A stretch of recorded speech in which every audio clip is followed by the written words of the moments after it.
કેવલ અંશો સત્કેવલ સાહેબ, સત્કેવલ સાહેબ. પ્રેમી ભક્તજનો, જ્ઞાન સંપ્રદાયના અધ્યસ્થાપક, અનંત બ્રહ્માંડાધીશ, વિશ્વનિયંતા, સકર્તા સત્કૈવલના પરમ વિશેષાંશ, અનંત અંશોના તારણહાર, પરમ મોક્ષના દાતા, સર્વજ્ઞ દિવ્ય પરમ ગુરુ શ્રીમદ કરુણાસાગર મહારાજ, વિશ્વભરના મનુષ્ય તનુધારી ચૈતન્ય અંશોને સંબોધીને યથાર્થ જ્ઞાનનો ઉપદેશ આપતા સ્વરચિત સકર્તા અદ્વૈત લક્ષ્યબોધ પંચીકરણ ગ્રંથના પ્રકરણ 9 ઈચ્છાવૃત્તિ આદિ નિજ અંશની લક્ષણા, સત્કેવલ પરમ યજન ભજન પરમાર્થ સાધન, એનું ઉપપ્રકરણ 6 છે. અચંદ ગણની 10 ભાવનાની ઉલટ ક્રિયાનું વર્ણન કરે છે. આમ તો ઈચ્છાવૃત્તિના 72 તત્વોની ઉલટ ક્રિયાનું આમાં વર્ણન છે, અને વિશેષ એનું જે ટાઇટલ છે ઈચ્છાવૃત્તિ આદિ. આપણા શરીરમાં 72 તત્વો છે ઈચ્છાવૃત્તિના, અને એ જ મુખ્ય કામ કરે છે. અંશની ઈચ્છા પ્રમાણે એ વર્તમાન કરે છે. તો અંશની લક્ષણા જે છે એ તત્વના સાથે વર્તમાન કરી અધો અને ઉર્ધ્વ વર્તમાન કરે છે. આમ તો 3 પ્રકારે વર્તમાન કરે છે: ઉત્તમ, મધ્યમ અને કનિષ્ઠ. મધ્યમ અને કનિષ્ઠ ભાવનાનો ત્યાગ કરીને આપણે ઉત્તમ પ્રકારે વર્તમાન કરવાનું છે. તત્વો એના એ જ છે. સારો માણસ હોય તો એ જ તત્વ હોય, નબળો માણસ હોય તો એ જ તત્વ હોય, પણ કેવા પ્રકારની પ્રવૃત્તિ કરે છે એના ઉપર આધાર છે. તો એ જ તત્વો દ્વારા આપણે કનિષ્ઠ અને મધ્યમ ક્રિયાઓ છોડીને આપણે ઉત્તમ ક્રિયા કરવા માટે પ્રયત્ન કરવાનો છે, જેને સત્કૈવલ પરમ યજન પરમાર્થ માર્ગ સાધન કહેવામાં આવે છે. તો આગળ ઘણા બધા તત્વોની ઉલટ ક્રિયા બતાવી. આપણા શરીરમાં 3 ગુણ અને 3 ગણ છે. 3 ગુણ છે: રજોગુણ, સત્વગુણ અને તમોગુણ. અને 3 ગણ છે: અહંકાર ગણ, સ્વકાશ ગણ અને ત્રીજો અચંદ ગણ. આ ત્રણેયમાંથી એક સ્થૂળ દેહમાં રહેલા છે, બીજા સૂક્ષ્મ દેહમાં, અને આ ત્રીજા છે કારણ દેહમાં. રજોગુણ સ્થૂળ દેહમાં છે, સત્વગુણ સૂક્ષ્મ દેહમાં છે, અને તમોગુણ એ કારણ દેહમાં છે. જે તમોગુણના 10 કાળની કથાઓ આપણે ગઈ કથાઓમાં સાંભળી છે. ત્રીજા 3 ગણ છે. અહંકાર ગણ સ્થૂળ દેહમાં છે, સ્વકાશ ગણ સૂક્ષ્મ દેહમાં છે, અને આ જે રહેલો છે અચંત ગણ એ છે કારણ દેહમાં.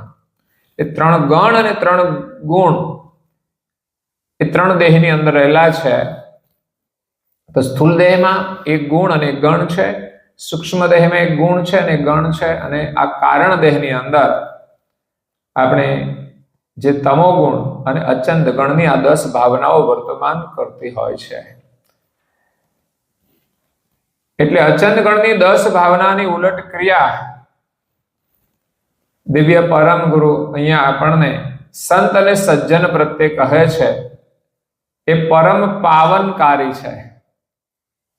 આપણે જો પાવન થવું હોય, સુખી થવું હોય, તો આ ઉલટ ક્રિયાઓ જે બતાવી 10 ભાવનાઓ છે આપણી અંદર વર્તમાન કરે છે. ભિન્ન ભિન્ન ભાવનાઓ, દરેકની ભાવનાઓ જુદી જુદી છે, પરંતુ અહીંયા જે તત્વની ભાવના છે એ આપણા સ્વભાવ સાથે જોડાઈ ગઈ છે. એ આપણો સ્વભાવ બની ગયો છે. એટલે મૂળ જે ભાવનાઓ છે આપણે ભૂલી અને જે તત્વ ભાવની પ્રવૃત્તિ વધારીને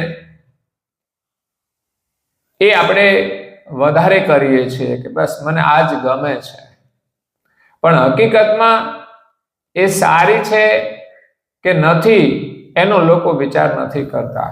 એનું પરિણામ કેવું છે એનો વિચાર નથી કરતા.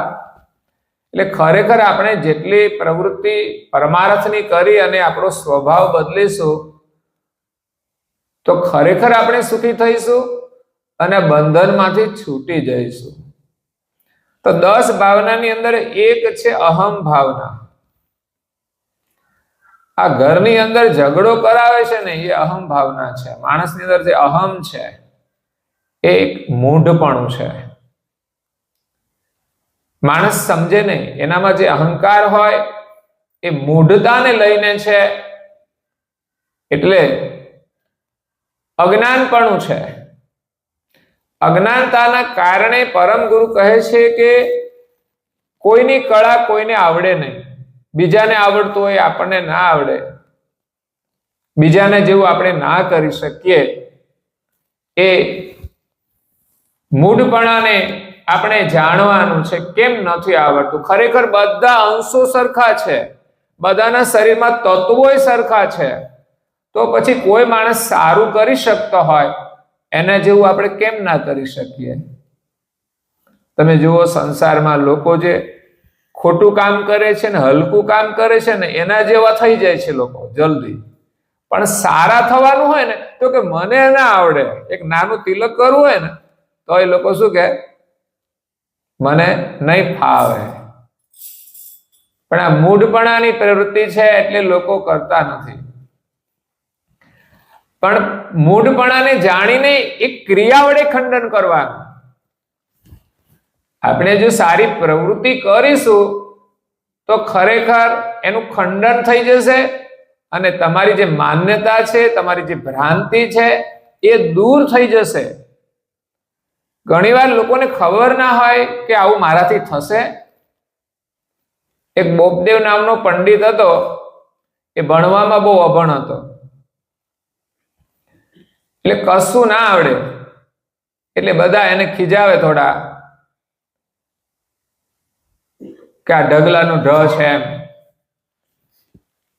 તો એ અકળાઈ ગયો, એને બહુ અપમાન લાગતું હતું. એટલે એક દિવસ તો એ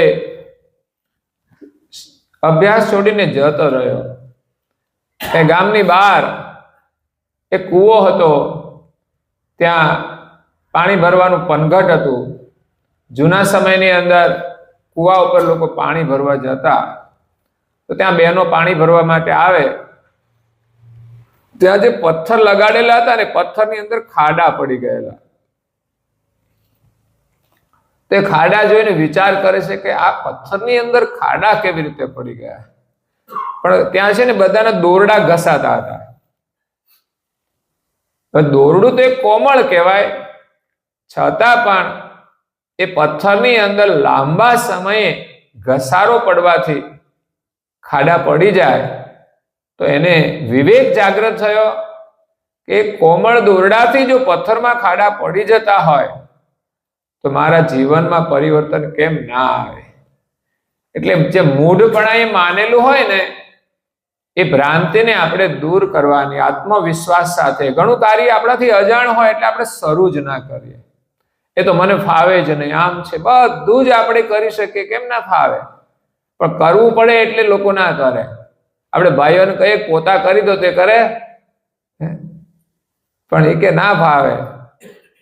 તો એવી રીતે આત્મકલ્યાણના માર્ગે પણ આવું જ થયું છે. સંસારમાં તો ઠીક છે, અમુક કામ વહેંચેલું છે કે એ અલગ કામ કરે, આપણે અલગ કરીએ. પરંતુ આત્મકલ્યાણના માર્ગે જો આવી આપણે વાત કરીએ તો પછી આપણે દુઃખી રહીશું. અને પરમ ગુરુ કહે છે કે ન આવડે એ પ્રયત્ન કરીને કરવું. અને આત્મકલ્યાણનું જે કાર્ય છે અભ્યાસે કરીને આપણે એને સમજવાનું, સત્સંગ દ્વારા જાણવામાં આવે અને એ પ્રમાણે આપણે સાધન કરીએ. આપણે ધ્યાનમાં બેસવાનું હોય તો બધાને એમ થાય ધ્યાનમાં કેવી રીતે બેસવાનું, એમાં શું કરવાનું? પણ તમે બેસો એટલે ધીમે ધીમે અભ્યાસ પછી તમને એમાંથી આગળ જવાનો રસ્તો મળે. બેસતા પહેલા બધું જ્ઞાન ના મળે. આપણે છોકરાને સ્કૂલે મોકલીએ ને બાલ મંદિરમાં, તો એને શું કહીએ? તારે શું લખવાનું, શું કરવાનું, એને કઈ ખબર હોય છે? એ જાય, જોવે, જ્યાં જે કરાવે એ પ્રમાણે કર્યા કરે. એટલે ધીમે ધીમે ધીમે એને એક તો જવાનો અભ્યાસ થાય, ત્યાં બેસવાનો અભ્યાસ થાય, ત્યાં જે કંઈ કરાવે એમાં થોડું મન સ્થિર થાય, એ પછી નજરમાં લે, ધીમે ધીમે એક પ્રયાસ કરે. એમ કરતા કરતા એકડો આવડે, બગડો આવડે, ત્રગડો આવડે, એમ કરતા કરતા 100 અંક શીખી જાય, ABCD શીખી જાય, ધીમે ધીમે શબ્દો શીખે, ધીમે ધીમે વાંચતા શીખે. પછી એ બધી સમજણ આવે. ક્યારે સમજણ આવે? કેટલો અભ્યાસ કરે ત્યારે આવે. એમ આપણે ભક્તિનું સાધન કરવું હોય તો જેમ જેમ આપણે પ્રવૃત્તિ કરીએ એમ એમ એની કળા આપણને આવડે છે. એટલે આપણા શરીરમાં જે તત્વો છે, જે દેહ છે, એની જે કળાઓ છે, એ જેને જેને જે અભ્યાસ કર્યો ને એને પ્રાપ્ત થઈ છે. પછી આપણે કોઈ યોગીને જોઈએ, આપણને તો થોડું કંઈ આવું આવડે, આપણાથી થોડું આવું કંઈ થાય. રઘુરામજી મહારાજે કર્યું છે, આપણાથી પણ થઈ શકે. પણ આપણે મનોબળ રાખવું પડે, અભ્યાસ કરવો પડે. પહેલા તો પ્રાથમિક ભૂમિકા આપણે તૈયાર કરવી પડે કે એ એટલું કરે છે તો આપણે થોડું તો કેમ ના કરી શકીએ?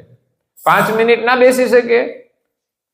હું કહું, રઘુરામ મહારાજ એક આસન ઉપર 12 વર્ષ સુધી બેઠા. આપણે 12 વર્ષ સુધી બેસવાનો વિશ્વાસ ના આવે, પરંતુ 12 મહિના આપણાથી ના બેસી શકાય. 12 દિવસ પણ આપણાથી ના બેસી શકાય. 12 કલાક બેસવું હોય તો ના બેસાય, પણ ઓછામાં ઓછું 12 મિનિટ બેસી શકાય કે નહીં? એટલો વિશ્વાસ તો આવે ને. બસ એટલું કામ કરીએ ને તો આપણું કામ આગળ થશે. આ જન્મે એટલું બેસીશું તો બીજા જન્મે વધારે બેસીશું. આ તો રઘુરામ મહારાજનો કેટલા જન્મનો યોગ હોય ત્યારે આ જન્મમાં એનો વિવેક જાગૃત થઈ જાય અને એને ધ્યાનની અંદર એવી રુચિ થઈ જાય કે એને બધું છોડવાની પણ તૈયારી હોય છે. એનામાં એટલો ત્યાગ હોય, એટલો વૈરાગ પણ હોય. ત્યાગથી વિશેષ માણસની અંદર વૈરાગ જેટલો આવે ને એટલું જ મન એનું સાધનામાં સફળ થાય છે. એમ મન એની અંદર લાગી જાય. જ્યારે આપણે અહીંયા કથા બેઠા હોય પણ મન આપણું ઘરે હોય તો એ કથામાં કઈ લાભ મળે નહીં. એટલે જે કાર્ય કરીએ છીએ એની અંદર આપણે એક રૂપ થવું પડે. એટલે એનું જ્ઞાન પણ જોઈએ, એમાં ત્યાગ પણ જોઈએ અને વૈરાગ પણ જોઈએ. તો આપણામાં કર્તા માલિકે જે કળાઓ મૂકી છે એ અભ્યાસે કરીને બધી થાય છે અને ચૈતન્યના સામર્થ્ય વડે અત્યંત સુલભ થઈ જાય છે. એક સમય અભ્યાસથી એવો થઈ જાય ને કે એકદમ સરળ થઈ જાય. નવો માણસ ગાડી ચલાવે ને તો એને બહુ બીક લાગે, પણ જે અભ્યાસ થઈ ગયો હોય એનામાં બીક હોય ખરી ભાઈ? એ તો વાતો કરતા કરતા અને મોજ કરતા કરતા ચલાવતા હોય. તો એવી જ સ્થિતિ આપણા જીવનની છે. કોઈ પણ કાર્યનો અભ્યાસ કરવો પડશે, પછી મનમાંથી ભય બધો દૂર થઈ જશે. એટલે આજે કર્તવ શક્તિ અંશને આદિ મધ્ય અંત સુધી જ છે. અંશની અંદર આ કળા છે જ. કરુણાસાગર મહારાજશ્રી જે કળા બતાવે છે એ કળા આપણામાં છે, પણ આપણે ભૂલી ગયા છીએ. અત્યારે જે કામ કરીએ છે ને એ તમે 10-15 વર્ષ છોડી દો ને તો એમાંથી ઘણું બધું છૂટી જાય. અત્યારે આપણે ભજન ગાતા હોઈએ ને પણ 10 વર્ષ તમે બિલકુલ બંધ કરી દો ને તો અડધા ભજન ભૂલાઈ જાય, કડીઓ બધી ભૂલાઈ જાય, આવડતી હોય ને બધી. એટલે અંશને આ બધી કળા છે, પરંતુ અંશ જે પ્રવૃત્તિ છોડી દીધી એ કળા બધી ભૂલી ગયો અને મૂઢ થઈ ગયા. આ જે અહમ ભાવના છે એની પ્રવૃત્તિ એને વધારી કાયરપણાથી. આપણે ઊંઘવાનું ને આળસ ને આ બધું કાયરપણાથી કરતા હોઈએ છે ને એટલે ક્રિયાઓ છૂટી જાય. પણ જે ક્રિયા પકડીએ, જે સાધના કરીએ એ નિરંતર કરીએ તો જ એમાં સફળતા મળે છે. એટલે હવે આપણે ફરી પાછા વળવાનું છે. હવે આપણે નીચે ઉતર્યા, કૈવલધામમાંથી અહીંયા આવ્યા, શરીરમાં રહીએ છીએ અને જે કંઈ વ્યવહાર કરીએ છીએ ત્યાંથી હવે આપણે આપણા સ્વરૂપ તરફ, આત્મા તરફ, કે કૈવલધામ તરફ પાછું વળવાનું છે. તો ઉલટાવીને જો વર્તમાન કરીશું તો આપણા તત્વની અંદર જે શક્તિ છે પાછી પ્રગટ થશે જ. રઘુરામ મહારાજશ્રીએ જે અનુભવ કર્યો છે આપણને પણ થાય, કોઈ ચિંતા ના રહે. બધું સામર્થ્ય દરેક અંશમાં છે, પણ માણસની અંદર છે, પશુમાં નથી. એ ઘાટનું મહત્વ છે કે મનુષ્ય શરીરમાં માલિકે જે કલા મૂકી છે પરમેશ્વરને પામવાની, સાધના કરવાની, ભજન કરવાની, એ કળા આપણામાં છે. પણ અહીંયા આપણે ભજનમાં આવીએ તો સહજતા પ્રાપ્ત થાય છે, સત્સંગમાં આવીએ અને પછી રુચિ એવી થઈ જાય ને કે આપણને એમ થાય રોજ ગ્રંથ વાંચ્યા વગર તો આપણને કઈ ચેન જ નથી પડતું. આવી જ્યારે જિજ્ઞાસા થઈ જાય ને ત્યારે આપણી અંદર જાગૃતિ આવે છે. પરમ ગુરુના જે વચનો છે એ આપણને માર્ગદર્શન આપે છે, આપણને ચેતના આપે છે, આપણને બળ આપે છે, આપણને આનંદ આપે છે, આપણને આપણા લક્ષ્ય તરફ લઈ જાય છે, આપણને ઉર્ધ્વ તરફ લઈ જાય છે. એટલે આ શબ્દોનું આપણે વારંવાર ચિંતન કરવું પડે. અહીં કથામાંથી ગયા પછી પણ બીજા દિવસે આપણે કેમ ના વાંચીએ, આપણી જાતે કેટલું સમજાય છે એનું મંથન થોડું આપણે કરવું જોઈએ. એટલે આ તત્વભાગની ક્રિયાને આપણે ઉલટાવવાની છે. અંશ જો આદર કરે તો થાય. કોઈ પણ કાર્યનો આદર મહત્વનો છે. એટલે આપણે નિયમ લઈએ છીએ, યા તો સંકલ્પ, કોઈ પણ વિધિ હોય ને તો સંકલ્પ આવે કે આપણે સંકલ્પ કરીએ ને તો જ કાર્ય થશે. મંદિરે આવું છે તો કોઈક દિવસ આવી જઈએ કહીએ તો, પણ તમે એક સંકલ્પ કરો ને નિયમ લો, મારે જવું છે તો જવાશે, કથામાં જવું છે તો જવાશે, સવારે વહેલા ઉઠવું છે તો ઉઠાશે, એક માળા કરવી છે, પણ સંકલ્પ કરવો પડશે. એટલે પરમ ગુરુ કહે છે કે અંશ આદર કરે તો જ એને એ દેખાશે. હવે સામાન્ય અંશનો આ પ્રકાર કયો છે? ઉલટ ક્રિયાનો. પછી પરમ ગુરુ કહે છે કે કર્તા માલિકે 3 પ્રકારના અંશોનું સર્જન કર્યું છે.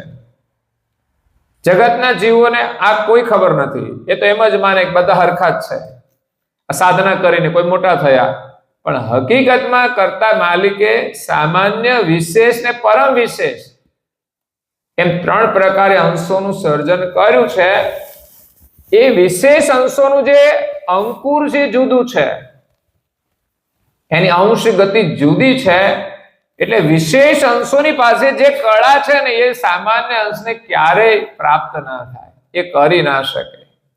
કારણ કે એને સમસ્ત બ્રહ્માંડનું સંચાલન કરવાનું સામર્થ્ય આપેલું છે અને વિશેષ ગતિ આપી છે.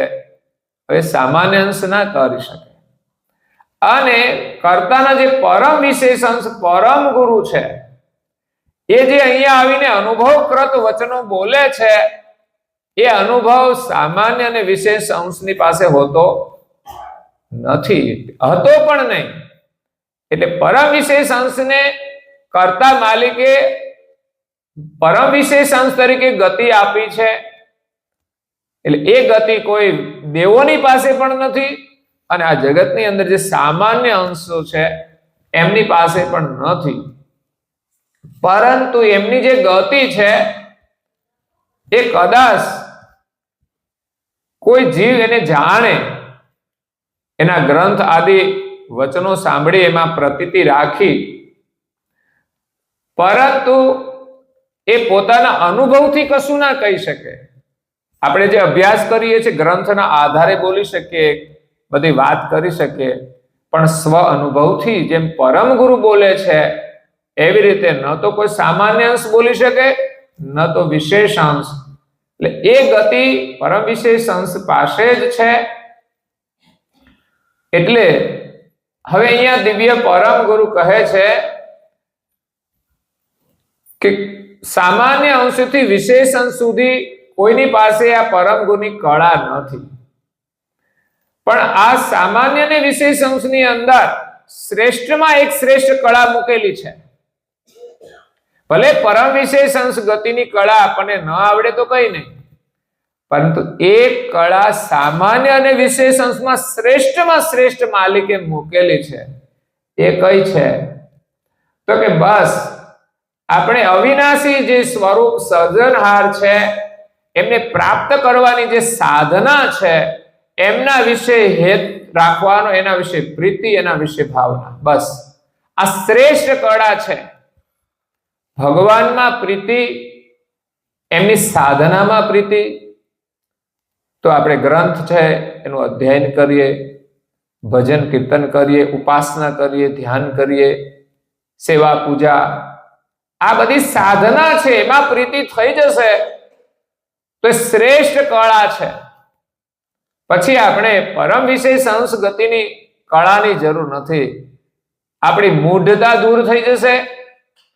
આપણને માલિકે જે મૂળ કળા આપેલી છે એ આપણને પ્રાપ્ત થઈ જશે અને આપણું અજ્ઞાન દૂર થઈ જશે.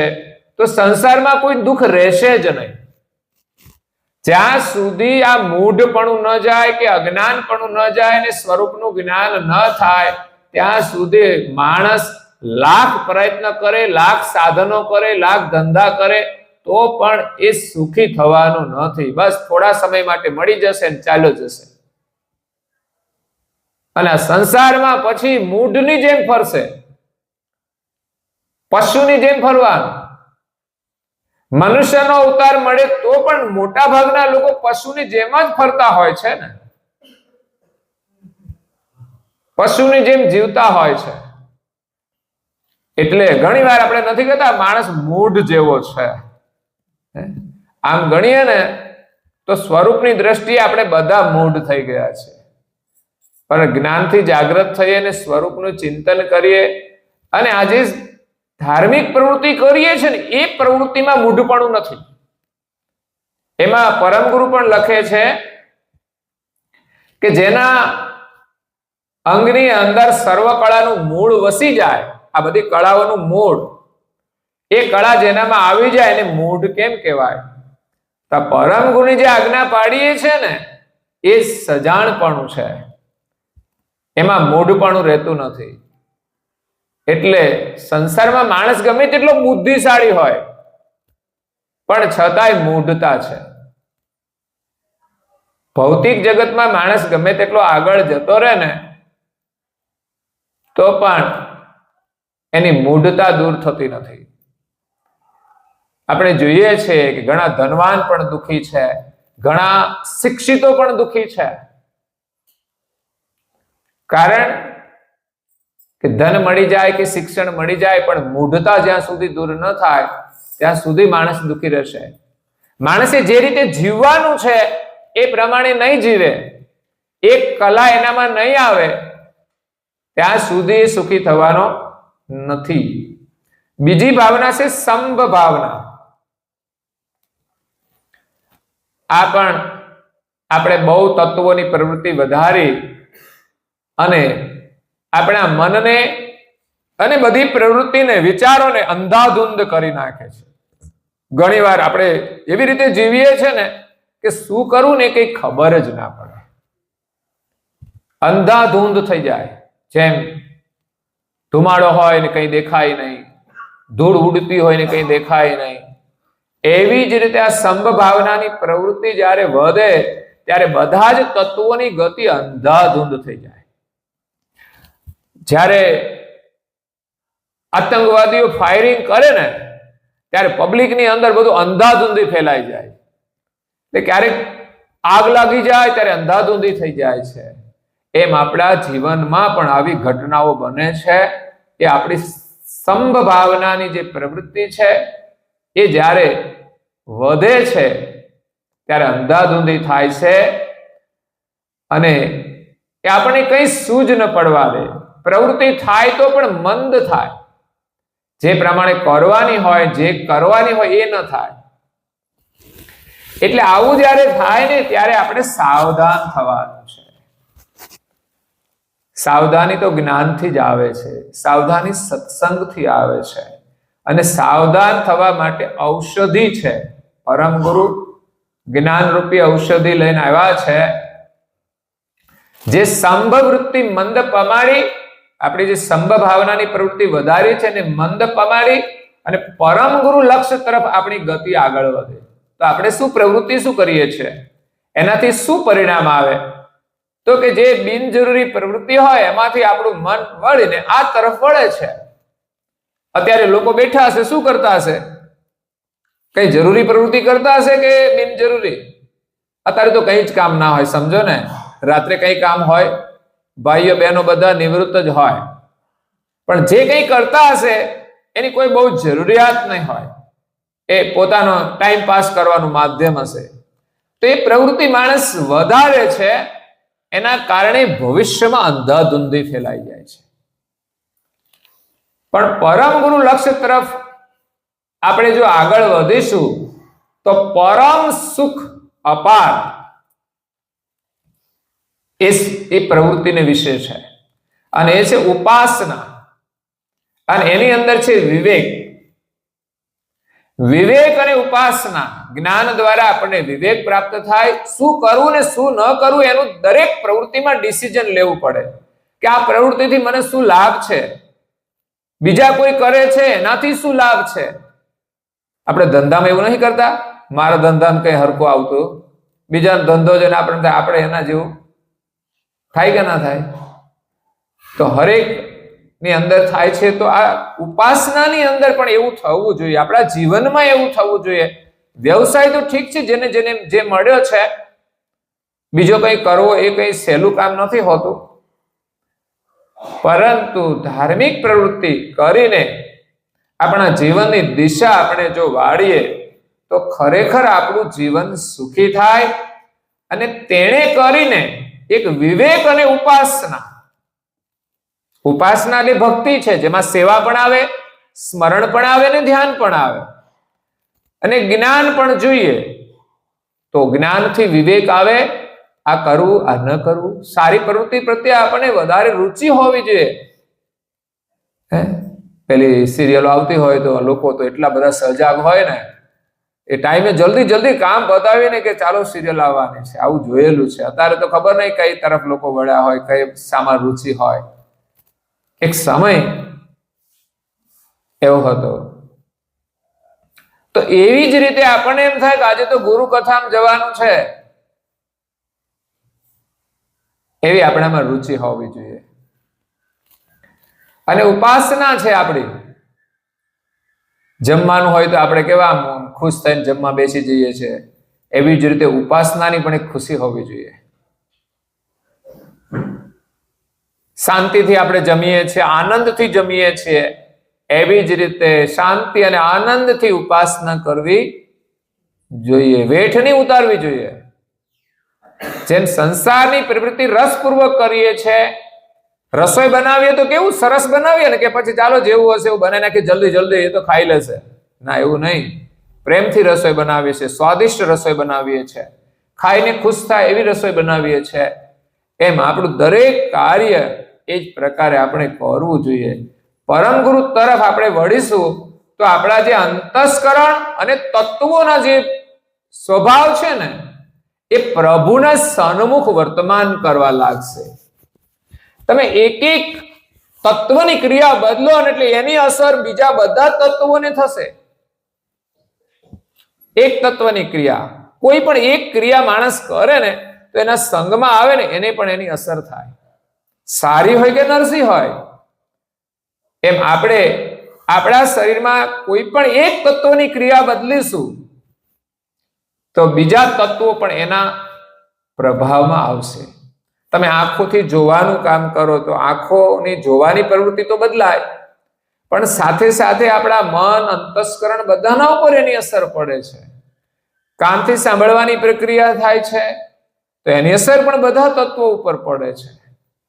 એટલે પરમ ગુરુ કહે છે કે અંતસ્કરણ આદિ તત્વોના ભાગ છે એ સચેતન થશે અને પ્રભુ તરફ, આપણે પ્રભુ તરફ જ દ્રષ્ટિ કરવાની છે. આપણી દ્રષ્ટિ જે સંસાર તરફ છે, આપણે રહેવાના અહીંયા શરીર છે, ક્રિયાઓ અહીં કરવાના, પણ અહીંયા ક્રિયા કરવાથી દ્રષ્ટિ આપણી પ્રભુ તરફ વળે એવો આપણે અભ્યાસ કરવાનો છે. એટલે એને સંભ ભાવના છે. એમણે આપણી અંધાધૂંધી જે કરી દીધી છે ને, ધર્મ કાર્ય કરવું હોય તો કોઈને સૂઝ પડે, મોટા ભાગના જ કે અમને કઈ ખબર પડે, નહીં. કેમ કરવાનું, શું કરવાનું, કઈ ખબર જ નહીં પડતી. પણ પ્રવૃત્તિ કરવાથી જ, અભ્યાસ કરવાથી ખબર પડે છે. એટલે મંદિરમાં આવે, ધીમે ધીમે એકબીજાનું જોતા જોતા બાલ મંદિરની જેમ જ આપણો અભ્યાસ શરૂ થશે. તો એક સમય એવો આવશે કે આપણે પણ કલ્પના ના હોય એવું કાર્ય આપણે કરી શકીશું. ત્રીજી છે વિસર્જન ભાવના. આ બહુ મહત્વપૂર્ણ ભાવના અને આનું પરમ ગુરુએ બહુ લંબાણપૂર્વક વિસ્તારથી વર્ણન કર્યું છે. વિસર્જન, આપણે બધાને વિસર્જન થયું છે આપણા સ્વરૂપનું, આપણા માલિકનું. એમાં સંસારની અંદર પણ સુખ અને દુઃખની અંદર પણ વિસર્જન પણ છે. સુખ મળી જાય તો દુઃખને ભૂલી જાય છે. પેલું ભજન કયું છે ને, એક ભજનમાં આવે છે, હો રે માનવ દુખી કે ભક્તિ ભૂલી જાય છે, ભક્તિ ભૂલી જાય છે, ભગવાન ભૂલી જાય છે. ઓહો રે માનવ ભક્તિ ભૂલી જાય છે. અંશો આ શરીરમાં આપણે છીએ છતાં આપણે પોતાને નથી જાણતા. અને શરીર એ જ હું છું.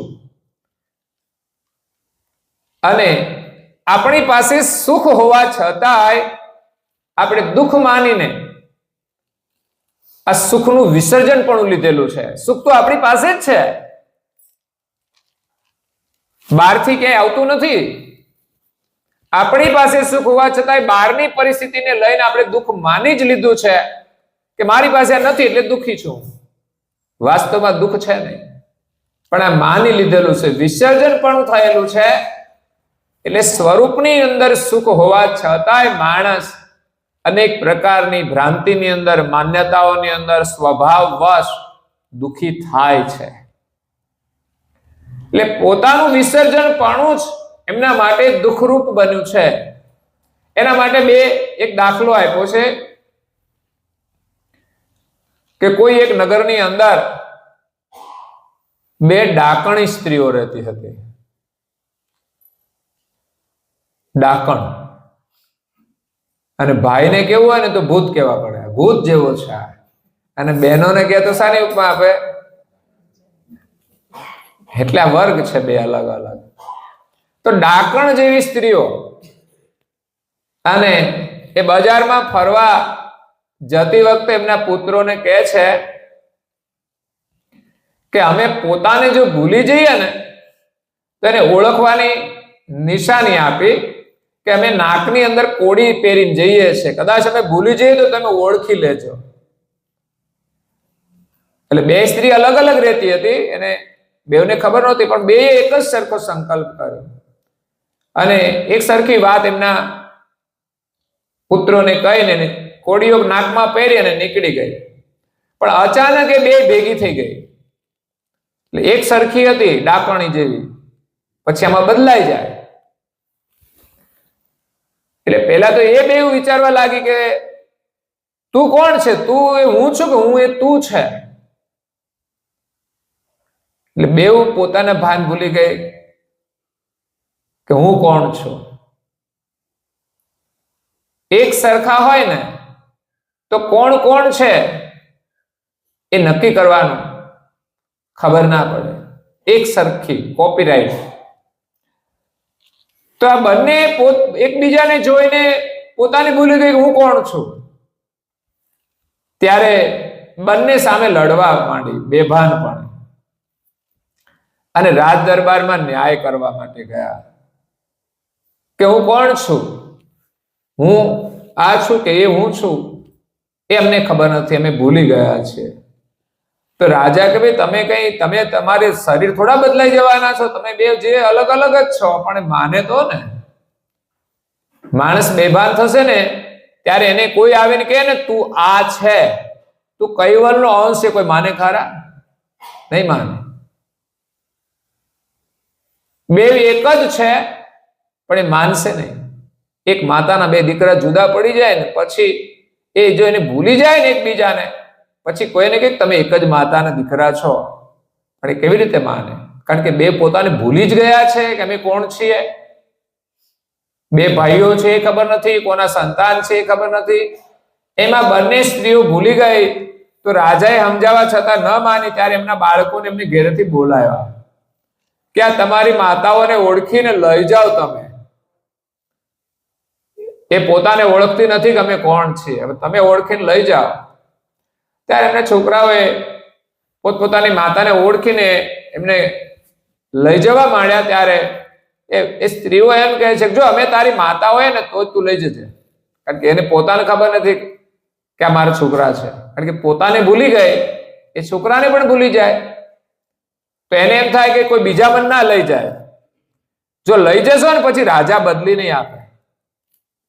એટલે આ સ્ત્રીઓને જે પોતાનું સ્વરૂપ ભૂલાયું છે, હવે કેવી રીતે આ ઝઘડાનો અંત આવે? જેને પોતાના પુત્ર સહિત શરીરનું ભાન રહ્યું નથી એ જ દશા આપણી થઈ છે. પરમ ગુરુ કહે છે આ નારી સમાન જ આ જીવ સ્ત્રી પુરુષો જે છે કે હું દેહ કે આત્મા છું એનું કઈ જ ભાન રહ્યું નથી. આ વિસર્જન પણું છે ને એ આપણા દુઃખનું કારણ છે. આ ગંભીર વિષય છે. આની જાણકારી લઈને પરમ ગુરુ આવ્યા છે. કોઈ સામાન્ય કાર્ય નથી. આ પ્રવૃત્તિ કરવાથી એક દિવસ આપણને આપણી જાણ થશે, આપણું સ્વરૂપ ઓળખાશે. પછી આપણી ભ્રાંતિ છે ને કે હું સ્ત્રી છું ને હું પુરુષ છું એ દૂર થઈ જશે.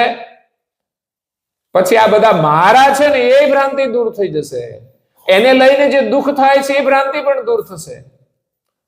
સુખ તો તમારા સ્વરૂપમાં છે. મારા તારામાં આવ્યું ને ગયું એમાં તો દુઃખ થાય છે. પછી તમને સમજાય કે આ તો બધું નશ્વર હતું ને છૂટી ગયું, એમાં શું દુઃખ છે વળી? કોઈ પણ વસ્તુ આપણને મળ્યા પછી છૂટી જાય તો દુઃખ થાય છે. લગ્ન થયા પછી છૂટાછેડા થાય કેટલું દુઃખ થાય? સાચું કહેજો. એ તો વાત થાય ત્યાં દુઃખ થાય. કોઈ માણસે ધંધો કર્યો હોય, મોટી કંપની ચાલતી હોય, પછી આગ લાગી જાય તો એ પેલા એક ગરીબ જ હતો, એમાંથી મોટો થઈ ગયો, પણ પછી નુકસાન થાય તો દુઃખ થાય છે. એટલે આ સંસારની નશ્વર ચીજોનું દુઃખ જ્યારે સત્યતા સમજાય ને પછી દુઃખ નહીં રહે. કારણ કે આ વસ્તુ તો બધી જ સાફ થવા વાળી છે. આપણે જરૂર કેટલી છે એટલું જ મહત્વ છે. એ સિવાય તો સુખ તો આપણા સ્વરૂપને જાણવામાં જ છે. એનું વિસર્જન થયું છે એટલે દુનિયામાં છે ને માણસ ક્યારે સુખી થવાનો જ નથી. આ દુનિયાને જોઈને જ દુઃખી છે. સુખ હોવા છતાંય આપણા ઘરમાં ખાવાનું હોય, રહેવાનું હોય, બધા પરિવાર સાથે સુખી હોઈએ છતાં પણ માણસ દુઃખી જ હોય છે. જેને ઘરે જઈએ ને ત્યારે અનુભવ થાય કે માણસ બધા દુઃખી જ છે. જે સુખી લોકો છે ને એમને કહીએ ને તમારે થોડી સેવા કરવાની, અરે અમારી પાસે ક્યાં છે, તો મરી જાઓ. આ દુઃખનું કારણ દેખાય છે બધાને. એટલે સંસારની વસ્તુઓમાં આપણે સુખની ભ્રાંતિ થઈ છે. તો અહીંયા પરમ ગુરુ અંતમાં કહે છે કે આપણે બધા ભૂલી ગયા હું કોણ છું, ક્યાંથી આવ્યો છું અને ક્યાં જવાનું છે. આ શરીર છોડીને ક્યાં જઈશું એની ચિંતા જ નથી કરતા.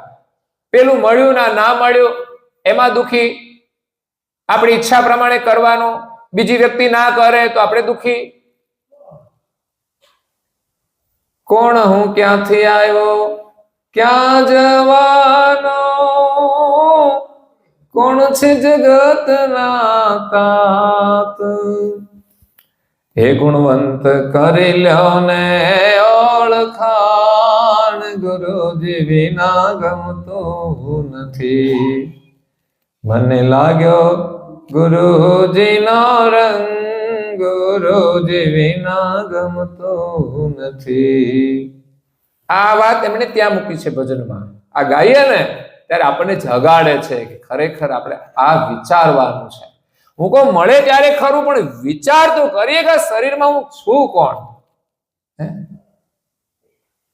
આપણે પોતાનો વિચાર કરીએ, એ તરફ ચાલીએ ને તો ખરેખર આપણું જીવન સફળ થશે ને સુખી પણ થઈશું. રઘુરામ મહારાજ પાસે કઈ હતું બેલેન્સ ભાઈ? કેટલી જોડી કપડા હતા? આપણી પાસે કેટલા છે તો સુખી છીએ? રઘુરામ મહારાજ પાસે ઘર હતું અને આપણી પાસે છે ને ઘર, એસી વાળું ઘર છે, પણ તોય દુઃખી પાછા.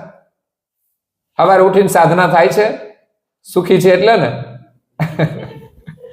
પ્રભાત ફેરીમાં આવવું હોય તો અવાય ના અવાય આપણાથી. પછી કૂતરા બનીને ફરવાનું, પણ અત્યારે ના જવાય. દુર્દશા આપણી એ છે. આપણે કેટલા દુઃખી થવાના છે યાદ નથી કરતા. મોકો જે મળ્યો છે ને એ જાગીને જવા જેવું છે, અભ્યાસ કરવા જેવો છે. બધી જ પ્રવૃત્તિને મહત્વ આપે. એવું નહીં કે મને ના ફાવે. શા માટે ન ફાવે ભાઈ? ન ફાવે એવું છે કશું? અને મુશ્કેલી આવે ત્યારે આપણને ફાવે એવું હોય છે બધું? હોસ્પિટલમાં રહેવાનું કોઈને ગમે? ઘરમાં ઝઘડો થાય તો ગમે આપણને? તો આમાં તો બધા રહીએ છીએ. ક્યારે રહેવું પડે આમાં? આપણે પ્રવૃત્તિને વધારી ત્યારે ને, એ તરફ આપણે ચાલ્યા ત્યારે આ થયું ને બધું. પણ જ્યારે સારી પ્રવૃત્તિ તરફ આગળ વધીએ ને તો એમાં મુશ્કેલી કદાચ આવે ખરી, પણ એ પછી જાય આપણા જીવનમાંથી. તો ક્યાંથી આવ્યા ને ક્યાં જવાનું છે એનો વિચાર નથી કરતા. વિસર્જન પણ થયું છે. એટલે દિવ્ય પરમ ગુરુ કહે છે કે આ વિસર્જન પણ જ્યારે સૃષ્ટિની રચના કરીને ત્યારે નહોતું. આપણે બધાને આપણી પોતાની ખબર હતી, માલિકને પણ આપણે ઓળખતા હતા, પણ માલિકે આપણને છે ને આ જગતની રચના કરીને એ મોકલ્યા, એટલે એનાથી આપણે જુદા પડ્યા. એટલે એમના એક માતાના કે છે 3 દીકરા હતા. એટલે બધા કેટલોક સમય સુધી માતાની પાસે રહ્યા ત્યાં સુધી જાણતા હતા. પણ ઘણી વાર કઈ આપણે છોકરાને પરદેશ નથી મોકલતા, પણ માનો કે કઈ અનલીગલ ગયા હોય પછી તો પાછા આવે. પણ લોંગ સમય કાં તો ઘણી વાર લીગલમાં ગયા હોય પણ ત્યાં કઈક લફરામ પડી ગયા હોય ને તો એ ભૂલી જાય અહીંયા ઘરને માતા પિતાને. એવા ઘણા પ્રસંગો બનતા હશે સમાજમાં. બધાને ના બને એવું, પણ કોઈકને એવું થતું હોય. એ એના પ્રભાવમાં, જે લફરામાં ફસાઈ ગયા હોય ને એના પ્રભાવમાં એટલો બધો પાગલ થઈ જાય માણસ કે અહીંયા માને ભૂલી જાય. એ માયા છે. એમ આપણે આ કેટલા સમય માતાની સાથે રહ્યા ત્યાં સુધી તો પરમ ગુરુને જાણતા હતા, કૈવલને જાણતા હતા. પરંતુ એ 3 દીકરાઓમાંથી 2 દીકરાઓ માતાથી અલગ થયા, બીજા દેશમાં ગયા. એટલે લાંબા સમયે પોતાની માતાને ભૂલી ગયા. કારણ કે ત્યાં ગયા પછી ત્યાંની જે માયા હતી ને એમણે વધારી અને એની અંદર, એના પ્રભાવની અંદર એ માતાને ભૂલી ગયા. એટલે માતા સાથેની ઓળખાણ રહી નહીં. અને જે મોટો દીકરો હતો એ માતાની સાથે જ રહ્યો, માતાને જાણે. એમાં 3 પ્રકારના અંશો કરતા જે બનાવ્યા છે એમાં પરમ ગુરુ છે કૈવલ કરતાને જાણે છે, એના સાનિધ્યમાં જ રહે છે. અને અહીંયા આવે ને તો પણ એને પરમ વિશેષ અંશની ગતિ આપી છે. એટલે એને માયા સ્પર્શી શકતી નથી. આપણે 56નો પાઠ કરીએ છીએ ને એમાં શરૂઆતમાં જ આવે છે, કોટી કલ્પ પરજન અંત નહીં વ્યાપત માયા, હાડ માંસ રુદ્ર ઉદ્ર હમ હી નહીં આયા. એટલે એ સંસારના પ્રકૃતિના નિયમ પ્રમાણે પણ જન્મ લેતા નથી. જો પ્રકૃતિના નિયમ પ્રમાણેનું શરીર હોય ને એમાં આવે ને તો કદાચ માયા લાગે, કારણ કે એનું શરીર જ અલગ રીતે પ્રગટ થાય છે, એટલે એને માયા લાગતી નથી. અને બીજા સામાન્ય અને વિશેષ અંશો હતા, એ બંનેને કર્તાનો વિયોગ થયો, એનાથી જુદા પડ્યા, એને અજ્ઞાન લાગુ પડ્યું. અને આ બાજુ પણ વિસર્જન પ્રણાની પ્રવૃત્તિ પાછી વધારી. એ એવી પ્રવૃત્તિ કરતા ગયા કે માલિક તરફનું વિસર્જન વધતું ગયું. અહીંથી ગયા હોય ને પરદેશમાં ત્યારે તો યાદ હોય, પણ ત્યાંની પ્રવૃત્તિમાં ધીમે ધીમે ધીમે રસમય બનતા જાય અને આ બાજુનું વિસર્જન થતું જાય. એક સમયે સંપૂર્ણ એ માતા પિતાને ભૂલી જાય, એને યાદ પણ ના આવે. એવી જ રીતે આપણે આ શરીરમાં આવીને તત્વ ભાગની પ્રવૃત્તિ વધારી, સંસાર તરફની પ્રવૃત્તિ વધારી અને એના સ્વાદમાં જ આપણે રચા પચા રહ્યા. ખાવા પીવાનું ને જલસા કરીએ છે ને, ખાવાનું ખાવાનું ને ન ખાવાનું ખાવાનું, જોવાનું જોવાનું ન જોવાનું જોવાનું, આદત પડી ગઈ છે. આપણે આંખો આપી છે તો જોવું જ જોઈએ. આંખો ન હોય તો શું થાય એ વિચારીને આપણે આંખનો ઉપયોગ કરવો જોઈએ. પણ અહીંયા તત્વના પ્રભાવમાં એટલા બધા આપણે ફસાઈ ગયા કે આપણે આપણા સ્વરૂપનો વિચાર નથી કરતા. એટલે હું દેહ કે ચૈતન છું. આજે સૃષ્ટિની રચના થઈ, પરમ ગુરુ કહે અર્ધ કલ્પ સ્થૂળતાનો વીતી ગયો, સ્થૂળ શરીરનો અર્ધ કલ્પ વીતી ગયો, પણ આપણને કઈ ખબર નથી આપણે કોણ છીએ. પરમ વિશેષ અંશ પરમ ગુરુ, એમને જો આપણે અનન્ય પ્રેમ રાખીને અનુસરીએ એમના વચનોને, તો એ આપણા તત્વ ભાગની જે પ્રવૃત્તિ છે એની ઓળખાણ આપે છે કે આ તત્વો છે, આ રીતે આને વર્તમાન કરાવવાના છે. તો અહીંયા પરમ ગુરુ આપણને સ્મૃતિનું સ્મરણ કરાવે છે, જન્માંતરનું વિસર્જન પણ છોડાવીને આપણને જ્ઞાન દ્વારા, સત્સંગ દ્વારા આપણી પોતાની સ્મૃતિ કરાવે છે. અનંત કલ્પ સુધી અખંડ ભજનને વિશે અંશ નિવાસ કરીને રહે છે. આ અભ્યાસ ધીમે ધીમે જ્યારે વધી જશે ને, ત્યારે જગતની જે રચના કરી છે એનો અંત આવતા સુધી આપણે બધા ભજન જ કરીશું, પણ અભ્યાસ કરવો પડશે. તો આ સ્મૃતિ છે ને પરમ ગુરુના આપ્યા સિવાય કોને મળતી? એટલે પરમ ગુરુની કૃપા. આપણે એકલા ગમે તે કરશું, થોડું ઘણું યાદ રહેશે, ફરી પાછું ભૂલી જઈશું, પણ પરમ ગુરુની કૃપાથી જે સ્મૃતિ આવશે ને એ ભૂલાશે. એ આપણે પરમ ગુરુમાં વિશ્વાસ ધારણ કરવાનો છે. એટલે પરમ ગુરુના લક્ષ ઉપદેશ અને ઉપાસનાના વિશે આપણે સદાય રહી અને આ સ્મરણ કરી અને આપણી પોતાની સ્મૃતિ આપણે પ્રાપ્ત કરવાની છે અને આપણા જીવનને સફળ કરવાનું છે. આજે શર્મિલાબેન રાજુભાઈ ની હાર્દિક ભાવનાથી આજની ગુરુ કથા આપણે બધાએ સાંભળી, પરમ ગુરુની વાણી સાંભળી, પરમ ગુરુનો આશીર્વાદ છે અને કથાના નિમિત્ત બનવાથી આપણને આશીર્વાદ વિશેષ મળે છે. તો હું તો વારંવાર કહેતો હોઉં છું કે વર્ષમાં એકવાર આપણે કથા કરાવીએ, વર્ષમાં એકાદ વખત આપણે ભજન કરાવીએ, એકાદ વખત ધૂન કરાવીએ, તો પરમ ગુરુના વિશેષ આશીર્વાદ મળે. ને આપણો પરિવાર આપણા ઘરે હોય ત્યારે, યોગ હોય ત્યારે એને લાભ મળે એવું આયોજન.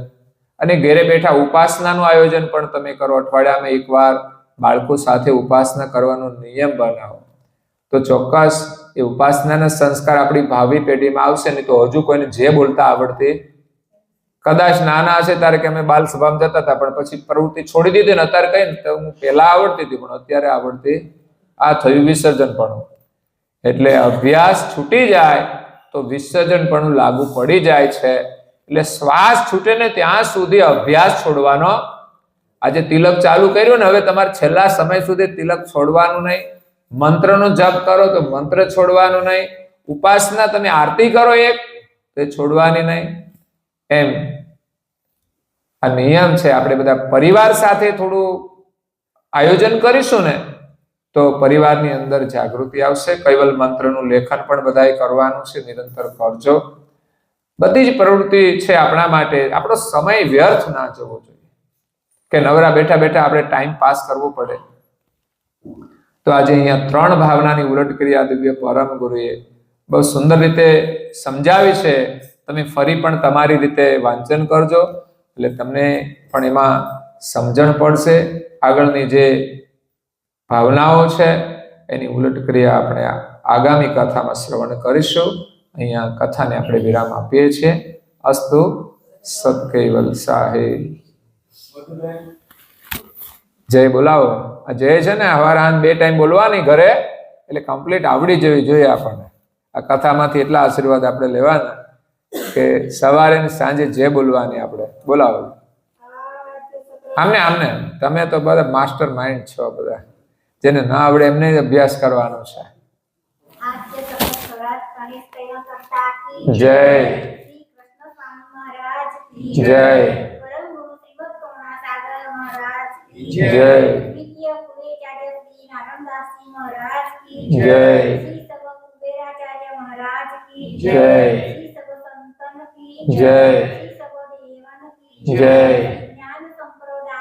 જય જય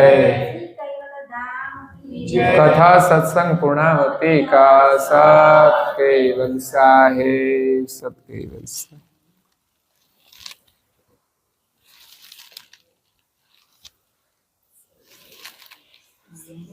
केवल हंसो सत केवल साहेब। बाजू बाजू सौने प्रेम थी सत केवल साहेब सत केवल साहेब। जय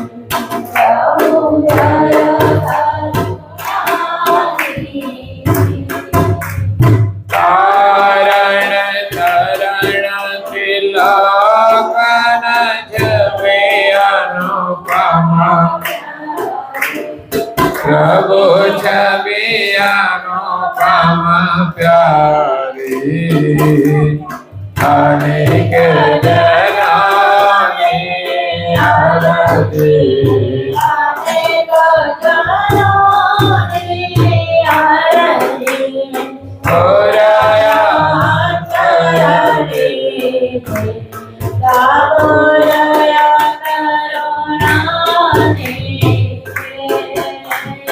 अखंडाय नारी करणे चार सही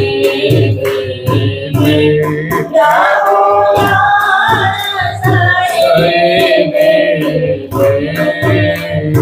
संसाया सगळ्याने वाले संसाया सगळ्याने वाले सतके जागोदय करुणानि चरण शरण महिमा मंगलकारी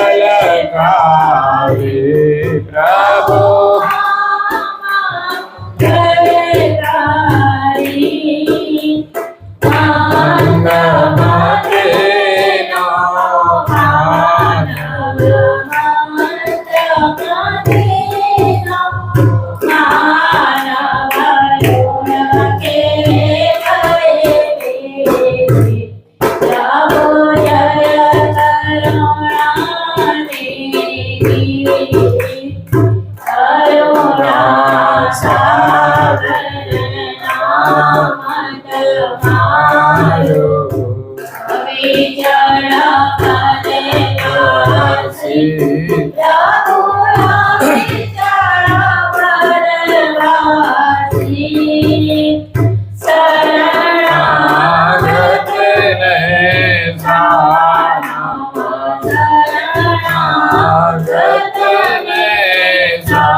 जय जय गुरुदेव जय जय गुरुदेव जय जय गुरुदेव जय जय गुरुदेव।